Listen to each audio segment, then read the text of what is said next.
முதற்கால சோழர்களால் கட்டப்பெற்ற திருக்கோவில்களில் ஒன்றான கும்பகோணம் பெரியநாயகி சமேத நாகேஸ்வர சுவாமி திருக்கோவிலில் சூரியன் தனது ஒளி மங்கி அமாவாசை சந்திரனை போல கலங்கி நின்ற போது அசரீதியின் கூற்றுப்படி சூரிய தீர்த்தத்தினை உண்டாக்கி அதில் நீராடி ஸ்ரீ நாகேஸ்வரரை வழிபட்டதால் தன் சாபம் நீங்க பெற்றார்.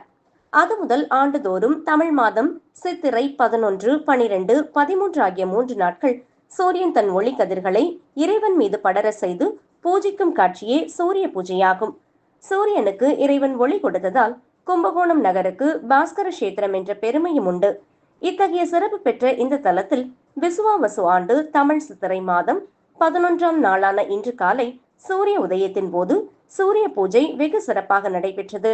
தீபாராதனை செய்யப்பட்டது. ஸ்ரீ நாகேஸ்வர சுவாமிக்கும் ஸ்ரீ பெரியநாயகி நடராஜ பெருமான் மற்றும் தனி சன்னதி கொண்டு அருள் பாலிக்கும் ஸ்ரீ சூரிய பகவானுக்கும் சிறப்பு அலங்காரம் செய்யப்பட்டிருந்தது.